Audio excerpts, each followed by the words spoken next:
오신 달님이 오시네. 밤 달빛에도 참 모여보라. 골목골목선 함장은 달빛을 반기네. 겨울 눈꽃이 오롯이 앉으면 그 포근한 흰빛이 산 바람도 잡니. 참 아름다운 많은 꿈이 있는 이 땅에 태어나서 행복한 내가 아니냐. 긴 바다 있고 푸른 하늘 가진 이 동물에 사는 나는 행복한 사람 아니냐. 10세기 한반도는 격동의 시대였습니다.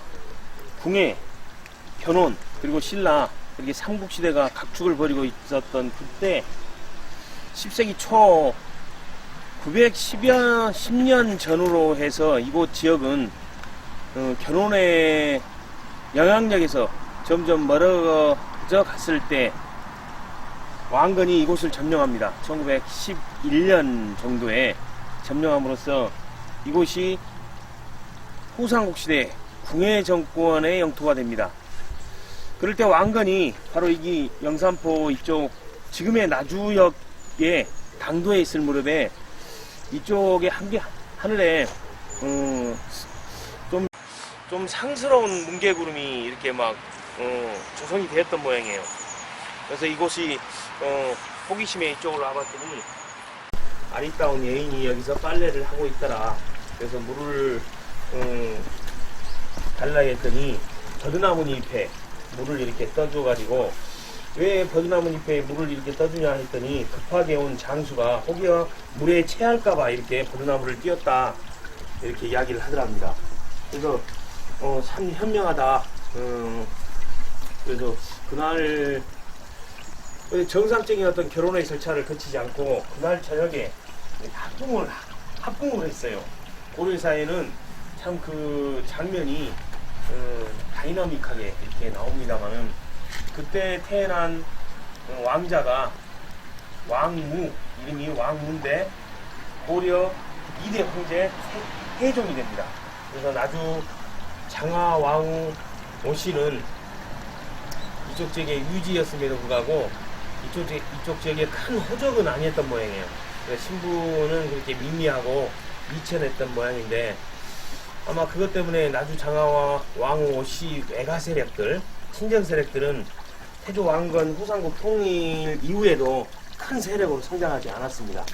그리고 2대 황제 해종이 비록 왕위를 이었지만 해종의 뒤를 이은 자식들이 계속 왕위를 잇지를 못하고 충주 세력이었던 외가 쪽을 가지고 있었던 광종과 정종과 광종이 왕위를 잇는 그러한 형제 세습이 이루어지는 그런 배경이 되었던 것이 바로 이곳 이 완사천이 시작이었습니다.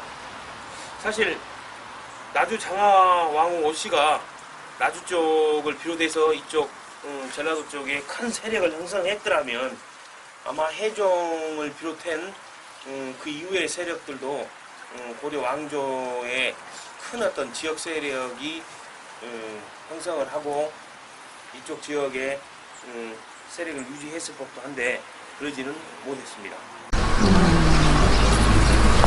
서쪽에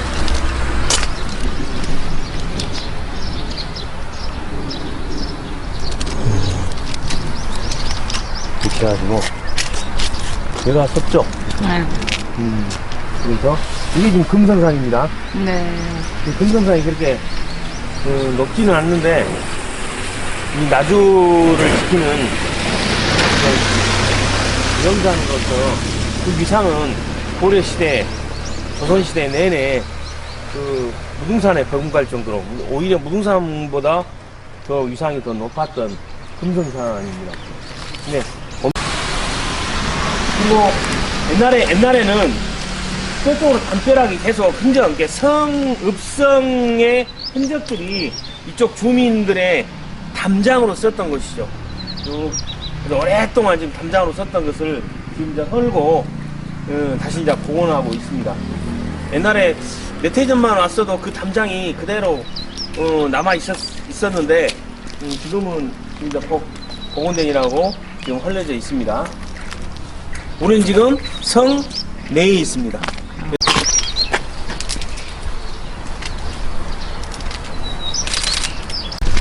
여기가 이제 새로 복원된 겁니다. 옛날에는 여기가 그냥 길로만 이렇게 놔뒀던 곳이고, 지금 여기 앞에는 지금 이것도 이제 복원된 건데, 해자이고, 여기는 지금 성문턱으로 이렇게 복원돼 있어요.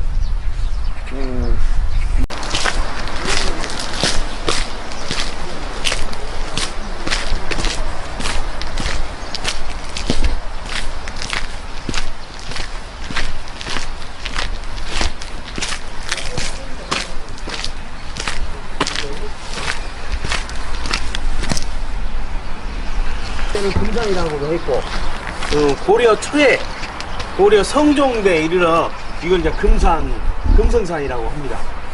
원래 나주가 금산군, 삼국사기에는 나주를 금산군이라고 했고, 나중에 금성을 이제 왕건이 나주를 점령하고 나서 금성을 나주로 개명을 했거든요.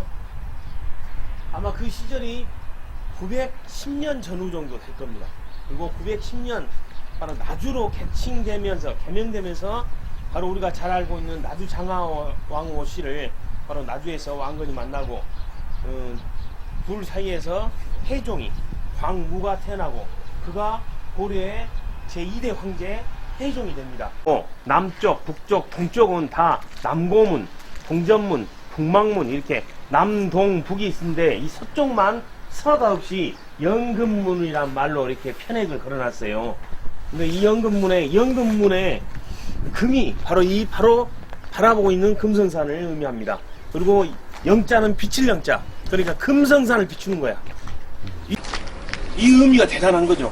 나주를 지키는 금성산의 위상과 또 나주의 읍성의 서문이 연금문이라는 것은 이 읍성의 각 4대 문을 만들면서 각각의 그런 의미를 새겨 넣었을 것이다. 남고문은 황제가 또 제왕이 남쪽을 바라보는 그들의 시선에서 남쪽의 그 넓은 평야지대, 그 넓은 백성을 바라보는 그 시선에서 남고문이라고 했을 것 같아요. 그리고 백성의 입장에서 또 북쪽을 바라보는 궁궐에 있는 북쪽을 바라보는 그 시점에서 북망문이라고 했을 것 같고, 동정문은 점이라는 것은 우리가 8궤 또 8궤의 64개 주역의 64개 중에 손간, 감곤, 건태리진, 손감, 감곤 중에 손괴와 간괴 사이에 그 점괴에 해당하는데, 이 점괴가 의미하는 바는 희망을 나타내요. 점점 좋아진다, 점점 나아진다. 동전문의 의미가 아마 그럴 의미를 담고 있을 것 같습니다. 왜냐하면 동쪽은 해가 뜨는 곳이잖아요. 시작을 의미하고 또 희망을 담고 있고, 그래서 점점 나아지는 그런 어떤 의미로 동문의 대문 이름을, 동문의 이름을 동전문이라고 했을 것 같습니다. 저의 개인적인 생각. 나주 읍성의 북문은 북망문입니다. 북쪽을 바라본다. 다시 말해서 나주 읍성이 왜 북쪽을 바라보는 북문의 이름으로 북망문이라고 했을까? 그것은 북쪽이 조정이 있고 궁궐이 있고 국왕이 북쪽에 있기 때문에 나주의 입장에서 북쪽을 바라보는 문을 북망문이라고 했습니다. 그리고 저 서쪽으로 이제 그 금성산을 끼고 지금 북망문이 있고, 지금 조성되는 과정에 해자를 이렇게 여기까지 앞에 해자 설치가 해자가 복원되어 있습니다. 지금 북망문하고 서문에 서성문의 금령문 은의 공통점은 지금 문의 루가 지금 1층으로 되어 있어요. 문루가. 그리고 동전문하고 남고문은 2층으로 되어 있습니다. 그러니까 4대 문의 그 위상도 각기 다르다는 것을 이 문루의 구조로 파악할 수가 있습니다. 잠시 후에 동정문의 그 구조를 한번 다시 볼 건데, 북망문이나 서성문의 공통점은 이렇게 단층으로 되어 있다. 동전문은 서성문과 또 북망문과는 다르게 문의 루가 2층으로 되어 있습니다. 그 위상이 다르다는 것을 보여주고 있는 거죠. 특이하게 동전문의 점자는 대체 뭘 의미할까? 이 점자는 아마도 주역의 64개 사괴 중에 점괴에 해당할 것으로 봅니다. 원래 이 점은 물론 점점 좋아진다 뭐 그런 어떤 그 의미를 담고는 있어요. 그래서 동쪽은 해가 뜨는 곳이잖아요. 그래서 우리가 아침 일찍 해를 바라보면서 모든 것이 시작하는 그 생체 리듬뿐만 아니라 생활의 모든 리듬이 시작하는 그 시작의 의미, 희망의 의미를 저 점자에 담아내지 않았을까 이렇게 생각을 해봅니다. 점점 더 나아진다, 점점 더 좋아진다, 그런 의미가 있어요. 그래서 이 동정문의 동의 의미와 점의 의미는 그런 의미에서 상통한다, 같다. 그래서 이 동정문의 편액을 지을 때 그런 의미를 담았을 것 같아요. 그리고 사실 이쪽의 나주읍성은 거의 뭐 흔적 없이 사라졌던 것인데 1993년 이후에 나주읍성을 복원하는 과정에 동정문이 저 남고문과 함께 먼저 복원되기 시작합니다. 그리고 최근에 저쪽 서성문과 북망문이 복원되었습니다. 그리고 이 동정문의 또 다른 또 의미는 동정문 밖에 고려시대 때 만들어졌던 석당관이 있어요. 그래서 잠시 후에 그 석당관을 보도록.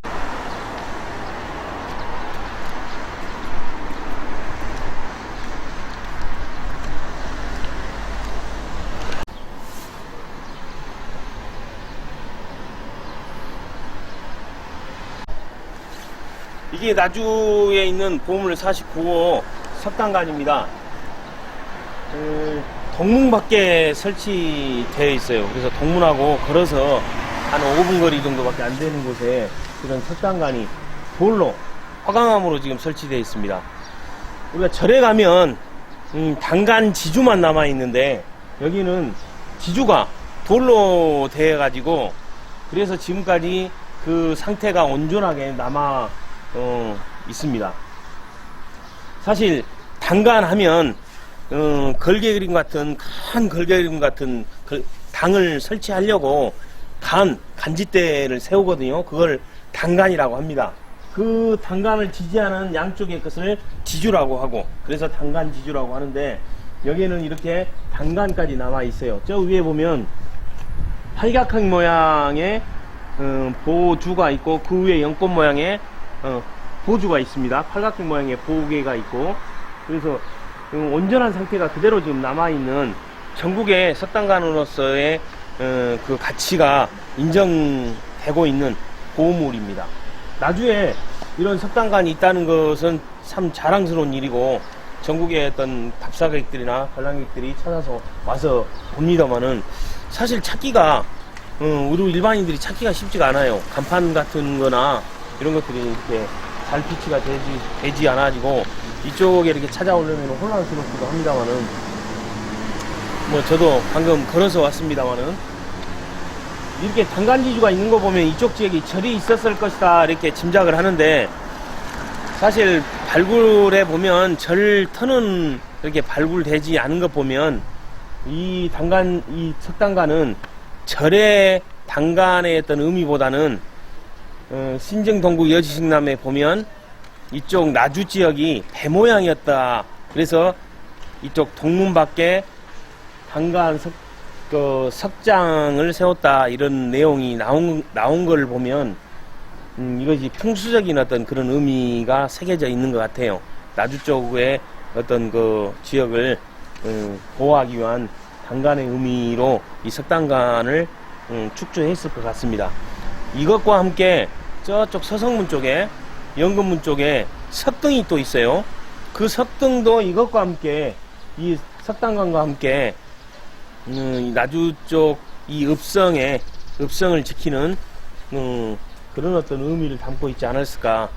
다시 말해서 이 나주 읍성 전체가 이런 풍수지리학적인 어떤 의미뿐만 아니라 이 관내 또 동문 밖이나 서성문 밖에 특별한 절이었음에도 불구하고 그런 어떤 구조물을 갖췄다는 것은 이쪽에 불국토를 숭상했던 고려의 입장에서 또 고려의 제3의 수도였던 나주의 입장에서 이 나주를 불국토의 의미를 좀 담아내고자 하지 않았을까라는. 이 남고문은 지금 저희들은 남고문 성 읍성 밖에 있습니다. 남문의 밖에. 이 남문의 이름이 남고문인데 고자가 바라볼 고자. 그러니까 예를 들어서 제왕의 입장에서 남쪽을 바라볼 때 이 남쪽에 넓게 펼쳐진 평야와 나주 평야와 또 나주의 백성들을 바라보는 그 제왕의 입장에서 남고문에 고자를 붙였지 않았을까. 이거는 이 사대문의 이름에서 이 나주 읍성뿐만 아니라 유교 국가의 통치 지배 체제였던 이념이 이 사대문의 이름에 그대로 새겨져 있을 것 같아요. 그래서 남고문도 아까 동전문도 2층 누각으로 되어 있습니다. 그래서 서성문과 아까 북망문과는 다르게 동정문과 남고문의 위상이 더 훨씬 더 이 강주 읍성의 강문의 문루의 모양을 보더라도 그 위상이 더 훨씬 더 높다라는 것을 보여줍니다. 이건 제 개인적인 생각입니다만은 동정문하고 남고문이 왜 이렇게 위상이 더 높았을까?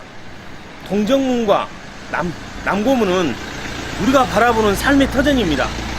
또 해가 동쪽에서 뜨는 또 남쪽을 바라보는 그 넓은 평양의 삶의 터전의 현실 세계이고, 서성문과 북쪽은 금성산과 어우러진 우리의 정신세계. 그래서 정신세계와 현실세계 중에 현실세계에 대한 어떤 위상이 더 높지 않았을까. 뭐 그런 의미도 제 개인적으로는 한번 새겨보면서 사대문의 누각의 모습을 한번 참고해 봅니다.